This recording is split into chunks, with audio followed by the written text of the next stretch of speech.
우리 함께 말씀 찾겠습니다. 마태복음 13장 44절 말씀 한 절 보시겠습니다. 마태복음 13장 44절입니다. 천국은 마치 밭에 감추인 보화와 같으니 사람이 이를 발견한 후 숨겨두고 기뻐하며 돌아가서 자기의 소유를 팔아 그 밭을 사느니라. 한 번 더 읽겠습니다. 천국은 마치 밭에 감추인 보화와 같으니 사람이 이를 발견한 후 숨겨두고 기뻐하며 돌아가서 자기의 소유를 팔아 그 밭을 사느니라. 아멘.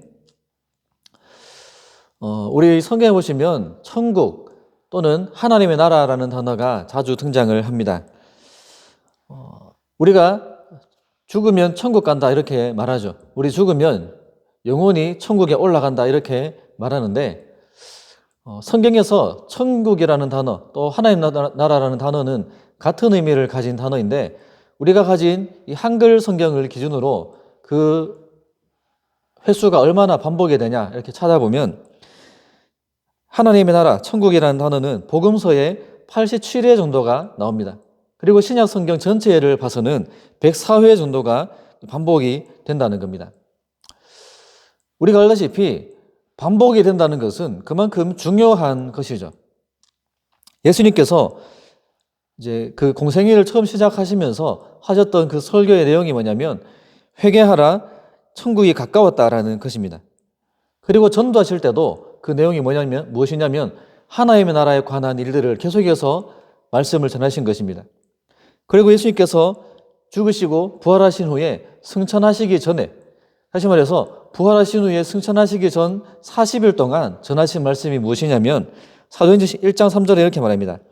그가 고난받으신 후에 또한 그들에게 확실한 많은 증거로 친히 살아계심을 나타내사 40일 동안 그들에게 보이시며 하나님 나라의 일을 말씀하시니라. 예수님께서 승천하시기 전에 그 40일의 기간 동안에 하나님 나라의 일을 말씀하셨다라는 것입니다. 또한 예수님께서 승천하신 후에 사도들은 무엇을 전했냐면 예수님의 죽으심, 또 예수님의 부활하심과 또 하나님 나라에 관한 일들을 전했다라는 것입니다. 사도행전 19장 8절에서는 이렇게 말합니다. 바울이 회당에 들어가 석 달 동안 담대히 하나님 나라에 관하여 강론하며 권면하되 또 사도행전 28장 30절 31절입니다. 바울이 온 이태를 자기 셋집에 머물면서 자기에게 오는 사람을 다 영접하고 하나님의 나라를 전파하며 라고 말합니다. 예수님께서 계속해서 말씀하셨던 그 천국, 하나님의 나라, 그리고 예수님께서 승천하신 후에 사도들도 하나님 나라에 관해서 계속해서 복음을 전했다라는 것입니다. 그렇다면 그 천국, 하나님 나라라는 것은 무엇일까요? 우리는 흔히 죽으면 예수님 믿으면 영혼이 천국에 간다 이렇게 말하죠. 예수님께서 계속해서 말씀하셨던 하나님의 나라, 그리고 천국, 또 제자들이 말했던 그 하나님의 나라가 바로 그러한 것이겠습니까?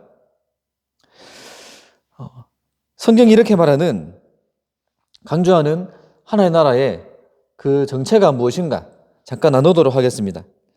먼저 우리가 알아야 될 것은 성경이 말하는 천국 또는 하나님의 나라는 우리가 일반적으로 알고 있는 천국이라는 개념과 다른 개념이라는 것입니다. 그것은 우리가 말하는 죽으면 영원히 이렇게 가게 되는 천국을 말하는 것이 아니라는 것이죠. 물론 그것은 있습니다. 우리 죽으면 영원히 가게 되는 천국은 분명히 존재하는 것이고 성경도 그것을 말하고 있는 것입니다. 어디서 말을 하고 있냐면 예수님께서 십자가에 못 박혔을 때 양편에 강도가 있었습니다. 그런데 그 강도 중에 한 강도가 예수님께 당신의 나라에 들어갈 때 나를 기억해달라 이렇게 부탁을 하죠. 그런데 예수님께서 그때 무엇이라고 말씀하시냐면 네가 오늘 나와 함께 낙원에 있을 것이다 이렇게 말씀을 하십니다. 그때 예수님께서 말씀하셨던 강도에게 네가 오늘 낙원에 있을 것이다, 나와 함께 낙원에 있을 것이다 라고 했을 때 그 낙원이 바로 우리가 말하는 일반적으로 말하는 죽으면 가게 되는 영혼이 거하는 장소를 말하는 것이라는 겁니다. 그렇다면 성경이 말하는 천국, 하나님의 나라라는 것의 개념이 무엇이냐면 그것은 어떠한 특정한 장소를 가리키는 단어가 아니라는 것입니다. 천국, 하나님의 나라는 장소의 개념으로 접근하는 것이 아닙니다. 그렇다면 무엇이냐면 하나님의 통치하심을 말하는 것입니다. 하나님의 다스리심이 임하는 그 모든 영역, 모든 삶, 그것을 바로 하나님의 나라라고 말하는 것입니다.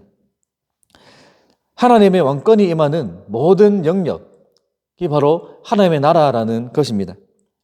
그 하나님의 나라는 임했습니다. 천국은 이미 이 땅 가운데 임했습니다. 천국이 우리 가운데 왔다라는 것입니다. 그것은 어떻게 오게 되냐면 예수님께서 이 땅 가운데 처음 오셨을 때, 성육신 하셨을 때 하나님의 나라는 임한 것입니다.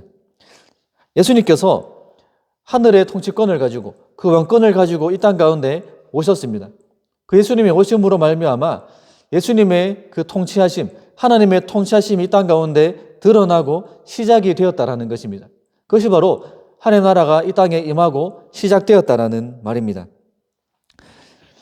하나님의 나라가 지금 우리가 살아가는 삶, 우리가 속해 있는 모든 삶의 모습 속에 임하고 우리는 그 시작된 하나님의 나라를 오늘도 살아가고 있다는 것입니다. 우리가 죽으면 가게 되는 그 낙원, 영원히 가게 되는 그 장소를 우리가 지금 누리고 있다는 것이 아니라 우리는 지금 하나님의 통치하심, 하나님의 다스리심이 우리 삶 가운데 임하고 있는 것, 우리 삶을 주관하시고 있는 그것을 지금 경험하고 있다는 것입니다. 그것이 바로 하나님의 나라라는 것입니다. 그렇다면 시작이 있다는 것은 완성이 있어야 하는 것이죠. 하나님의 나라가 시작이 되었습니다. 예수님께서 오심으로 말미암아 천국이 시작되었습니다. 그렇다면 그 천국이 완성되는 때가 있다는 것이죠. 언제 완성이 되냐면 예수님께서 다시 오실 때, 예수님께서 재림하실 때 그 천국, 하나님의 나라는 이 땅 가운데 완성되는 것입니다. 예수님의 초림, 처음 오셨을 때 하나님의 나라가 시작되었고 이제 그 예수님의 재림이 가까워오고 있는 이때에 우리는 천국을 살아가고 있는 것이죠.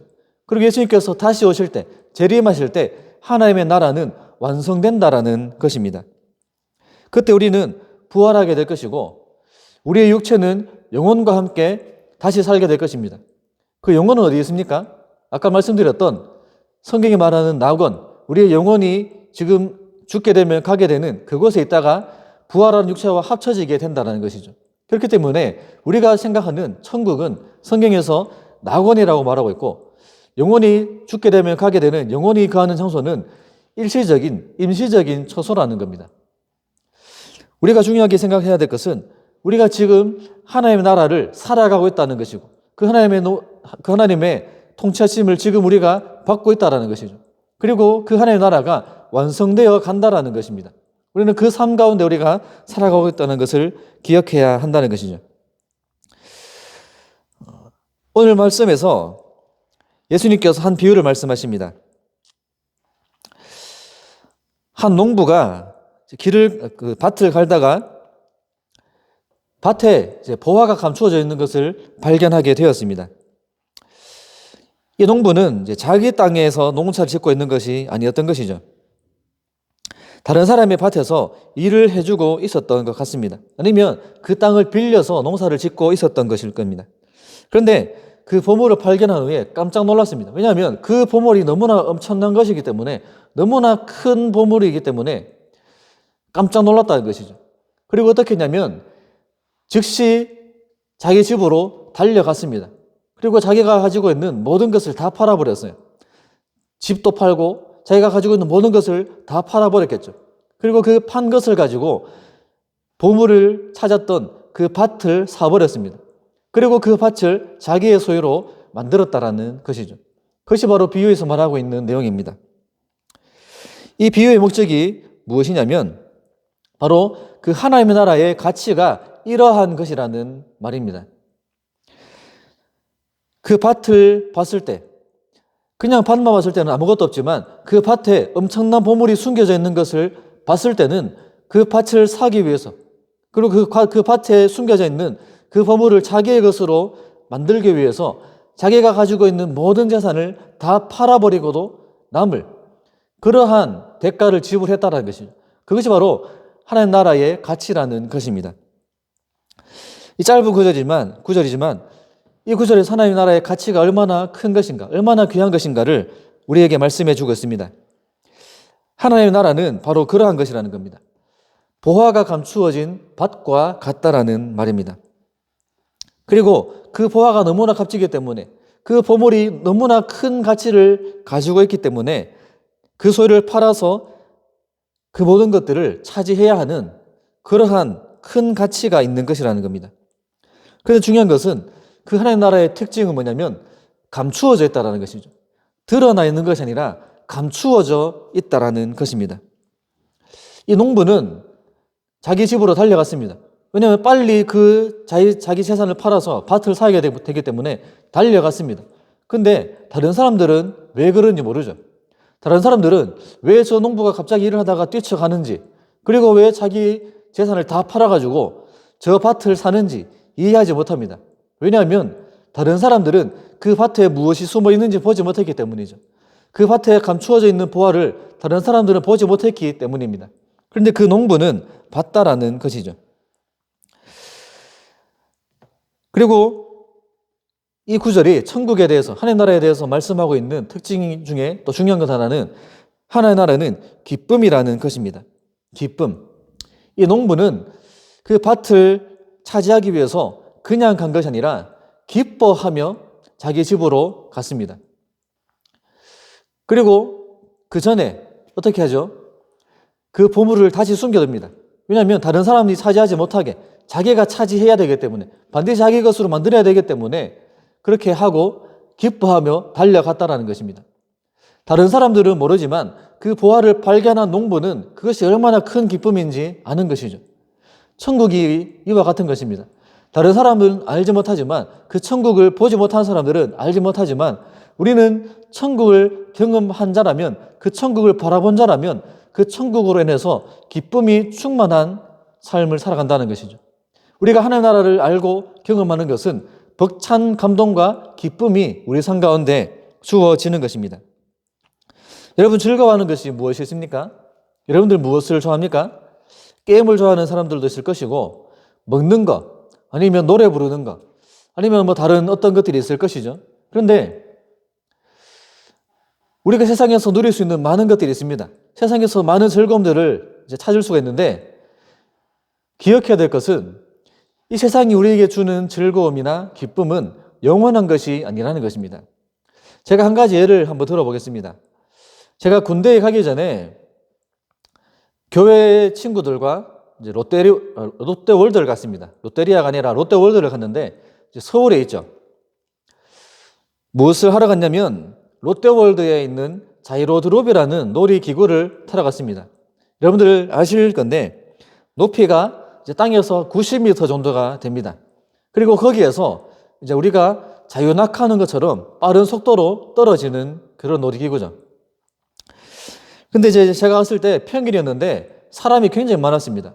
그 자이로드롭을 타기 위해서 1시간 30분을 줄을 서 있었습니다. 그리고 올라가는데 대략 한 40초 정도가 걸리더라고요.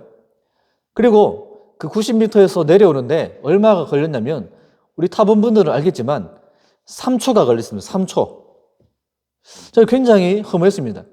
왜냐하면 그 3초를 타기 위해서 1시간 30분을 줄을 서서 기다렸기 때문이죠.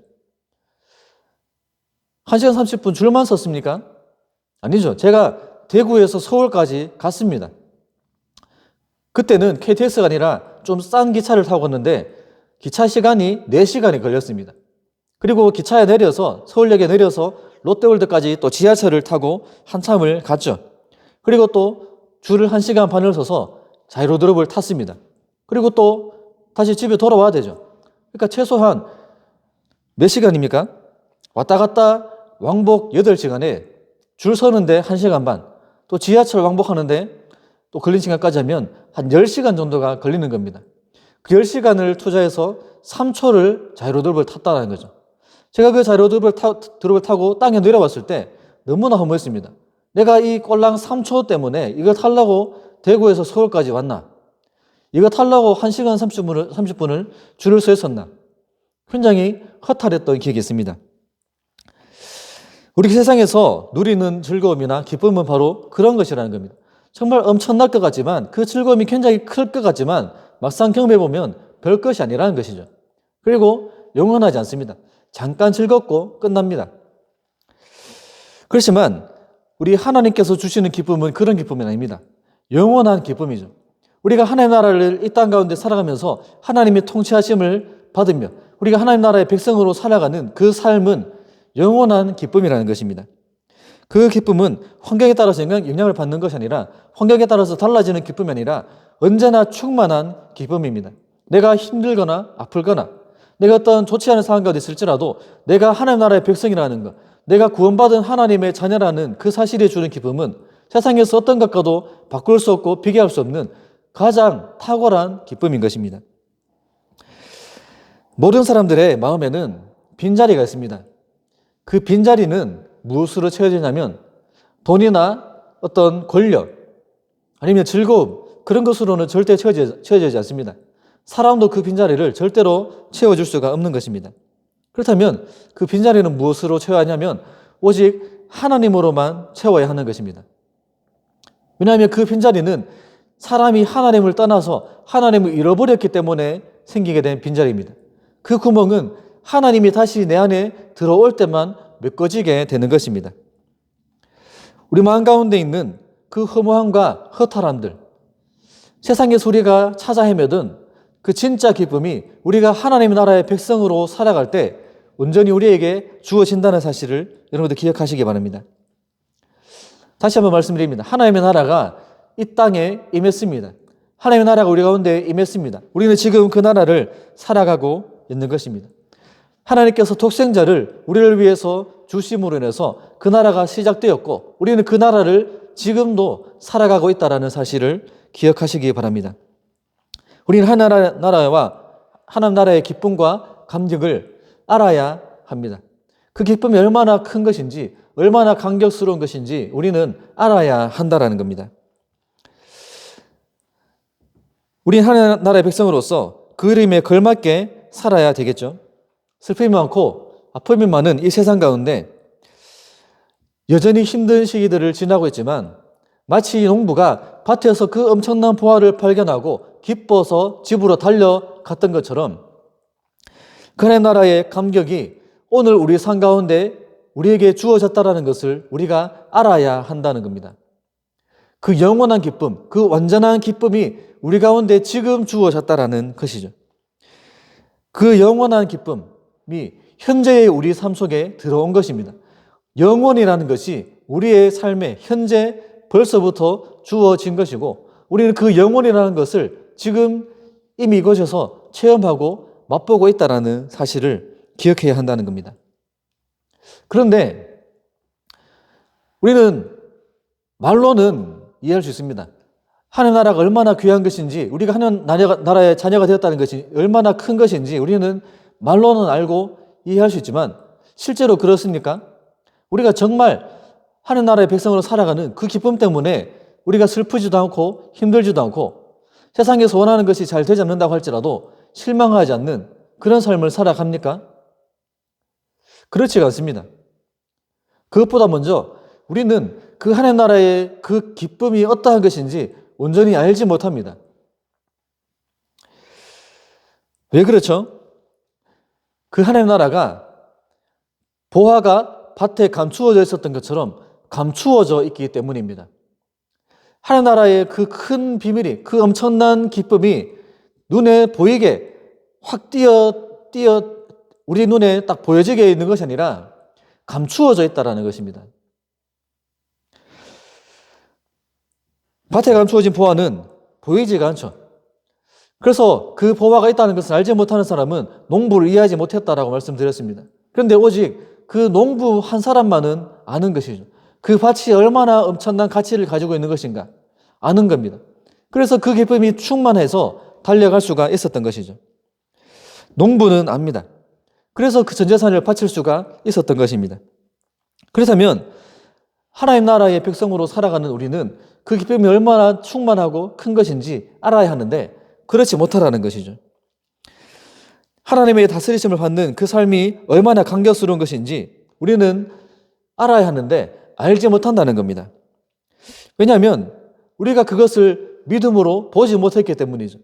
우리 영적인 눈을 떠서 그 천국을 경험해 보지 못했기 때문에 그 나라를 우리가 충만하게 경험해 보지 못했기 때문에 우리는 그것을 알지 못한다는 겁니다.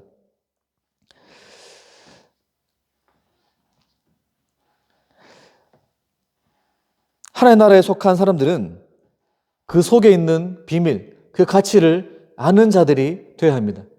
그렇다면 어떻게 그것을 알 수 있겠습니까? 어떻게 그것을 경험할 수가 있겠습니까?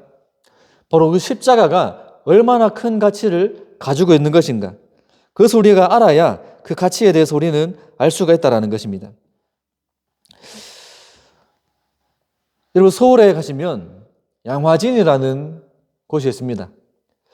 그 양화진이라는 곳에 가면 외국인 묘지가 있는데, 그 묘지는 대부분의 이제 묘지가 누구의 묘지냐면 외국인 선교사님들의 묘지입니다. 제가 정확하게 계산해 보지 못했는데 한 70%, 80% 정도가 그 전체 무덤 중에서 외국인 선교사님들의 묘지입니다.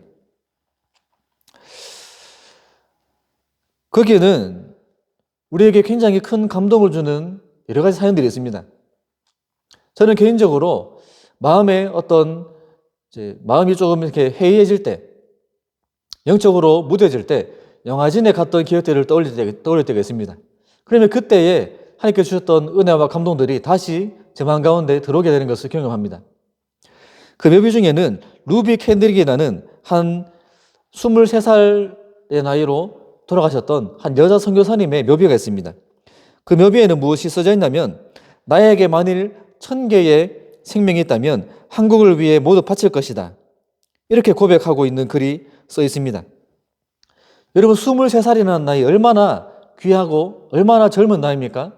그런데 그 젊은 나이에 타국에 와서 병에 걸려서 죽어간다. 인간적으로 생각하면 얼마나 억울하겠습니까? 내가 왜 멀리까지 와가지고 내가 이 한국 땅에서 죽게 되는가? 그렇게 말하는 것이 아니라 그 선교사님의 마음 가운데는 어떤 것이 있었냐면, 하나님께서 나에게 주셨던 그 사명을 내가 오랫동안 감당하지 못하는 그 아픔이 있었던 겁니다. 하나님 나에게 이 한국 땅이라는 땅을 선교지로 주셨는데 이곳에서 많은 사람들에게 복음을 전하고 하나님 나라의 백성을 만들어 가야 되는데 그렇게 하지 못하고 일찍 떠나야 하는 그 아픔과 그 안타까움이 그 마음 가운데 있었던 것입니다. 한국에 와서 의료 선교로 헌신한 일가족의 이야기를 담고 있는 책이 있습니다. 조선회상이라는 책이 있는데 그 책과 관련해서 양화진 외국인 묘지에 가면 전시되어 있는 것들이 있습니다. 어떤 것이 있냐면, 그 의사 선교사님들이 들고 다녔던 의료용 가방이 있습니다.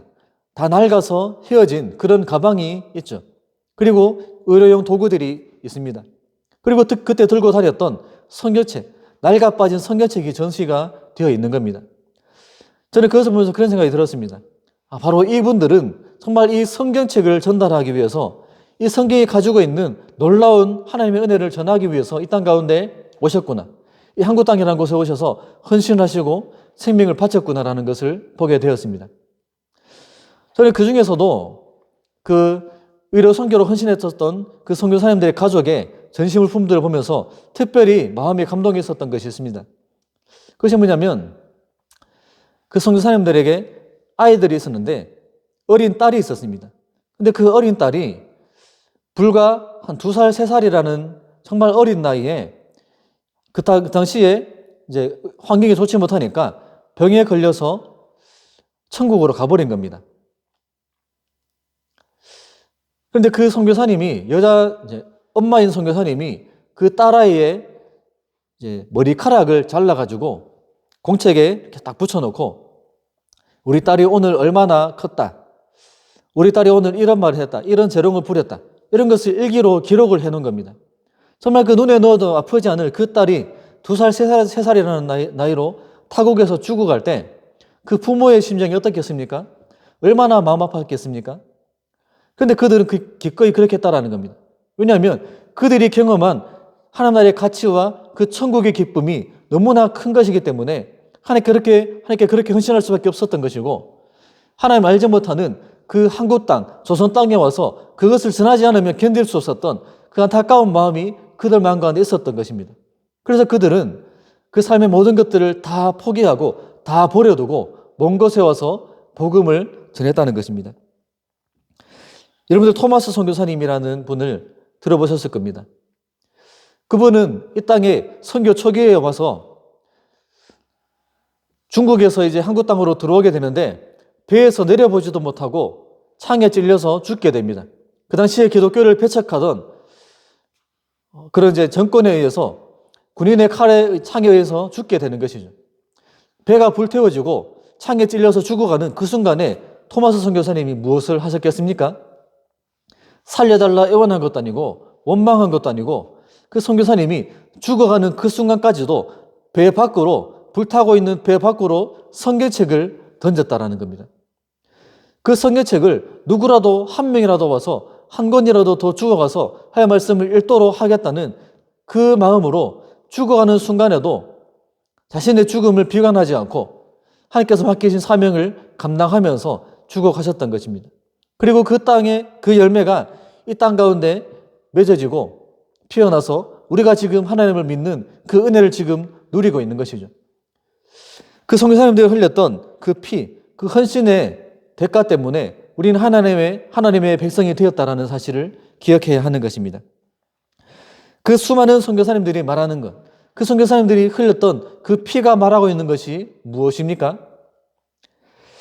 세상의 모든 영광보다 예수 믿는 것이 가장 귀하다는 것입니다.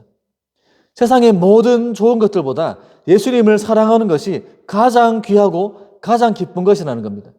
그래서 그들은 먼 곳에 와서 그들의 생명을 아끼지 않고 주님을 위해서 바칠 수 있었던 것입니다. 그렇다면 우리는 왜 그렇게 살지 못하는 겁니까? 왜 우리는 그들과 같이 살지 못합니까? 제가 지금 하는 말이 왜 우리는 예수님 때문에 죽지 못합니까? 이 말을 하고 있는 것이 아니라 왜 우리의 마음 가운데는 그런 감격이 없느냐라는 것입니다. 왜 우리 마음 가운데는 그 하나님의 나라를 경험하고 하나님의 나라를 살아가는 삶을 살아가지 못하고 왜 우리는 작은 일에 연연하고 세상의 어떤 성공과 가치에 빠져서 세상을 따라가는 그러한 삶을 우리는 살아가고 있는 것입니까? 이 땅에 피를 흘리며 죽어가면서도 복음을 전했던 그들이 믿었던 예수님과 우리가 지금 믿고 있는 예수님은 다른 분입니까? 전혀 그렇지 않죠. 같은 분입니다. 같은 은혜를 우리는 받았습니다. 그럼에도 불구하고 우리는 왜 그 하나님 나라의 감격을 알지 못하고 기쁨을 누리지 못합니까? 왜 우리는 작은 일에도 실망하고 믿음을 잃어버릴 것 같고 왜 우리는 쉽게 낙심하고 맙니까? 왜냐하면 우리 가운데 그 천국이 가지고 있는 가치가 세상보다 작기 때문입니다. 우리가 누린 그 하나님의 은혜가 예수 그리스도의 피의 그 대가가 세상보다 작기 때문입니다. 세상이 우리에게 줄 수 있는 기쁨과 즐거움들, 세상이 우리에게 따라오라고 하는 그 성공의 가치들이 우리가 하나님 나라의 백성으로 살아가는 그것보다 더 귀하게 여겨지기 때문에 우리는 그렇게 살아가지 못하는 것입니다. 우리가 감추어져 있는 보화를 발견하고 그것을 찾기 위해서 모든 것을 팔아치웠던 그 농부의 마음처럼 하나님 나라의 백성으로서의 살아가는 그것이 가장 귀한 것이라는 것을 안다면, 그것을 인정한다면 우리가 이 땅 가운데 가지고 살아가는 모든 것들, 우리가 추구하면서 살아갔던 그 모든 것들을 다 버리고 포기하고서라도 그 천국의 기쁨을 누릴 수 있는, 바꿀 수 있는 각오와 헌신이 우리 가운데 있어야 할 것입니다. 다시 한번 말씀드립니다. 우리가 가진 모든 것을 다 포기하고 다 버려서라도 우리가 반드시 붙잡아야 하는 것은 바로 하나님의 나라입니다. 하나님의 통치를 우리 삶 가운데 오늘 누리면서 살아가는 것. 내 주인이 세상이 아니라 하나님이시라는 것을 고백하는 것. 세상을 사랑하는 것보다 하나님을 더 사랑하는 것. 하나님을 가장 사랑하는 것. 그것이 바로 하나님 나라의 백성으로서 살아가는 우리의 삶의 모습이 되어야 하는 것입니다. 여러분, 저는 그렇게 오래 살지는 못했습니다. 그렇지만 제가 지금까지 경험한 것들 중에서 하나님을 사랑하는 것, 예수님의 제자로서 삶을 살아가는 것, 그 하나님의 나라를 누리면서 살아가는 것보다 더 가치 있는 것을 발견하지 못했습니다. 여러분들이 따라가는 것은 무엇입니까? 여러분들이 추구하고 있는 어떤 성공의 가치들, 세상에서 가지고자 하는 그런 것들. 저는 감히 여러분들에게 말씀드립니다. 여러분들이 사랑하는 그 모든 것들보다 하나님의 나라는 더욱더 귀한 것입니다. 여러분들이 사랑하는 그 모든 것들보다 그 모든 것들을 다 합쳐도 천국의 기쁨보다는 작은 것입니다. 비교할 수 없을 만큼 누구만큼도 되지 않는 작은 것입니다. 여러분, 그 없어질 것을 위해서, 영원하지 않은 그 기쁨을 위해서 여러분들의 삶을 허비하지 말기를 간절히 부탁합니다. 사도 바울은 그 가치에 대해서 매우 통찰력 있게 우리에게 말씀하고 있습니다. 빌립보서 3장 7절에서 9절 말씀입니다. 자, 한번 읽어드리겠습니다. 그러나 무엇이든지 내게 유익하던 것을 내가 그리스도를 위하여 다 해로 여길 뿐더러 또한 모든 것을 해로 여김은 내 주 그리스도 예수를 아는 지식이 가장 고상하기 때문이라. 내가 그를 위하여 모든 것을 잃어버리고 배설물로 여김은 그리스도를 얻고 그 안에서 발견되려 함이니. 아멘. 무슨 말입니까? 바울이 가지고 있었던 유익하던 모든 것들을 그리스도를 위해서 다 해로 여긴다라고 말합니다. 여기서 해로 여긴다는 것은 이제 어떤 태양, 그 해를 말하는 것이 아니라 해로운 것이라는 뜻입니다. 가치가 없는 것, 쓰레기와 같은 것이라는 말입니다. 예수님을 아는 지식에 비해서 바울이 가지고 있었던 그 모든 것들, 세상에서 좋게 여겼다라고 말하는 그 모든 것들은 무엇이라고 말합니까? 9절에서 배설물과 같다라는 겁니다. 배설물. 뭡니까? 똥이라는 말이죠. 똥. 우리가 가지고 있는 좋은 것들, 우리가 추구하고자 하는 세상에서 말하는 가치들, 또 가지고자 하는 학력, 어떤 성공, 물질, 친구, 가족, 자존심, 그 모든 것들이 바울이 말하기에는 뭐라고 말합니까? 똥이라는 겁니다. 똥. 물론 그것이 가치가 없다는 것을 말한 것이 절대 아닙니다. 우리에게 소중한 것들이 있습니다. 그런데 그 모든 귀한 것들보다 가장 귀한 것은 예수 그리스도를 아는 것, 하나님의 백성으로 살아가는 그것이라는 겁니다. 그 기쁨에 비해서 우리가 가지고 있는 그 모든 것들은 다 합쳐봐야 똥덩어리밖에 안 된다는 겁니다. 바울의 그 고백이 바울의 고백만이 아니기를 간절히 소망합니다. 우리의 고백이 될 수 있기를 간절히 기도드립니다. 우리가 가지고 있는 그 모든 것들 배설물과 같이 여길 수 있기를 소망합니다. 우리가 배설물과 같은 것을 붙잡기 위해서 우리 삶을 허비하는 것이 아니라 그 영원한 기쁨, 영원한 즐거움을 우리 가운데 주고 영원한 감격을 우리에게 주는 하나님 나라를 우리가 소유하고 붙잡고 살아갈 수 있기를 간절히 소망합니다. 그 하나님 나라의 삶의 모습들이 우리 삶의 모습이 될 수 있기를 간절히 소망합니다. 여러분, 우리의 삶의 목표는 찾기 힘든 것이 결코 아닙니다. 우리 삶은 무엇을 위해서 살아가는가?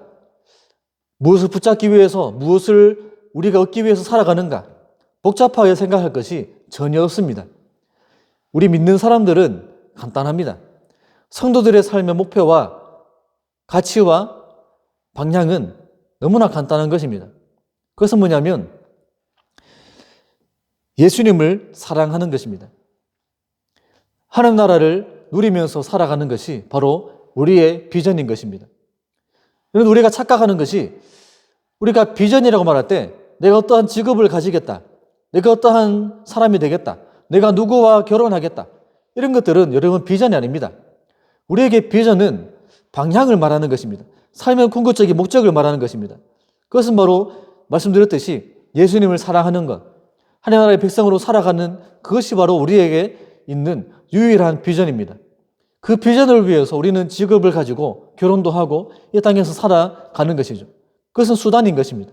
우리에게 있어서 비전은 예수님을 사랑하고 예수님을 닮아가고 예수님을 따라가는 그 삶, 하나님 나라를 누리면서 살아가는 그것이 우리에게 비전이라는 것입니다. 간단합니다. 우리 주님께서 우리를 위해서 생명 주셨습니다. 우리 주님께서 우리를 위해서, 나를 위해서 죽기까지 우리를 사랑하셨습니다. 그렇다면 우리는 무엇을 해야 합니까? 우리는 예수님을 우리의 생명을 다해서 사랑해야 하는 것입니다. 그것이 전부입니다. 주님께서 우리에게 생명을 주셨듯이 우리도 우리의 생명을 주님께 드리는 것, 너무나 간단한 것이 아닙니까? 그것이 우리에게 유일한 삶의 목적이 될 수 있기를 간절히 소망합니다. 우리가 영원한 것, 영원한 하나님 나라를 살아갈 때 그 하나님 나라의 비밀이 얼마나 크고 얼마나 값진 것인가를 알게 될 때 분명해집니다. 무엇이 분명해지냐면 우리가 땅에서 중요하게 여길 것과 중요하게 여기지 않아도 될 것이 분명하게 구별이 된다는 것입니다. 사람들은 핑계를 댑니다. 주님을 위해서 사는 것은 선교사님들만 하는 거 아닙니까? 하나님께 헌신하는 것은 목사님들만 하는 거 아닙니까? 여러분, 그렇지 않습니다. 우리 주님께서 선교사님들을 위해서만 십자가를 지셨습니까? 우리 주님께서 십자가 지신 것은 바로 나를 위해서 지신 것입니다. 나의 죄 때문에 나 한 사람을 살리시기 위해서 예수님께서는 십자가에 올라가셨습니다. 그렇다면 우리는 어떻게 해야 합니까? 그렇다면 우리는 그 예수님을 위해서 좀 전에 말씀드린 것처럼 우리의 삶을 드려야 하는 것입니다. 그것이 마땅한 것이고 그것이 우리의 의무입니다. 우리의 선택이 아니라 마땅한 삶의 방향이 되어야 하는 것입니다. 우리가 세상을 살아가면서 돈 많이 벌고 좋은 사람 만나고 좋은 직장 가지는 것, 그리고 그것은 중요한 것이 아니라는 것이 결코 아닙니다. 물론 그것들도 중요합니다. 물론 그것이 우리에게 중요한 가치인 것은 분명합니다. 그런데 그것이 우리가 추구하면서 살아가야 할 궁극적인 목적이 되어서는 결코 안 된다는 것이죠. 다른 사람들 다 그렇게 삽니다. 다른 사람들 다 그것을 위해서 살아갑니다. 다른 사람들 다 그걸 위해서 기도하고 공부하고 그렇게 살아갑니다. 다른 사람들이 어떻게 살아가든 간에 그것이 중요한 것이 아닙니다. 우리는 하나님 나라의 백성으로서 그 하나님 나라의 삶을 살아가는 사람들로서 성경이 우리에게 주는 가치를 위해서 살아가면 되는 겁니다. 다른 사람이 살아가니까 똑같이 살아가는 삶, 여러분 그 삶이 우리에게 궁극적인 목적이 되지 않기를 바랍니다. 그것은 가짜의 삶입니다. 우리는 진짜 삶을 살아야 됩니다. 우리 주님께서 원하시는 진짜 삶, 진짜 가치 있는 삶을 우리는 살아가야 한다는 것입니다. 여러분, 주님 따라가는 것보다 더 귀한 것이 있습니까? 있다면 여러분 그것을 따라가기 바랍니다. 우리가 하나님 나라 백성으로 살아가는 것보다 더 중요한 것이 있다면 이 땅에서 여러분 그것을 붙잡기 위해서 열심히 살아가시기 바랍니다. 그렇지만 저는 감히 말합니다. 주님을 사랑하는 것보다 더 귀한 것은 세상에 어떤 것도 없습니다. 수많은 재산을 준다고 할지라도 바꿀 수가 없는 것입니다. 세상의 모든 보물을 우리에게 준다고 할지라도 우리가 예수님을 믿는 그 믿음과는 결코 바꿀 수가 없는 것입니다. 우리가 가진 모든 것을 다 팔아서라도 하나님 나라를 소유해야 합니다. 그 하나님 나라의 백성으로서 살아가야 하는 것입니다. 오늘 말씀은 그것을 우리에게 말하고 있습니다. 간절히 기도드립니다. 여러분들이 그 하나님 나라의 가치를 깨닫기를 간절히 소망합니다. 그 나라의 백성으로서 여러분들이 살아갈 수 있기를 간절히 소망합니다. 그 나라는 영원히 우리에게 기쁨이 되는 것이고 우리에게 영원한 가치를 주는 것입니다. 우리가 땅 가운데 살아가는 목적과 방향이 그 안에서 결정되는 것이고 우리가 그 하나님 나라를 살아갈 때, 그 하나님 나라를 위해서 살아갈 때 그 삶은, 우리의 삶은 진짜 가치를 지니는 진짜 삶이 되는 것입니다. 여러분들 그렇게 살아갈 수 있기를 간절히 소망합니다. 천국을 소유하는 하나님 나라의 백성으로서 세상의 모든 것들을 다 포기하고서라도 그것을 붙잡고 이 땅에서 살아갈 수 있는 그런 삶이 될 수 있기를 간절히 기도드립니다. 이 시간 한번 함께 기도드리면서 나가겠습니다.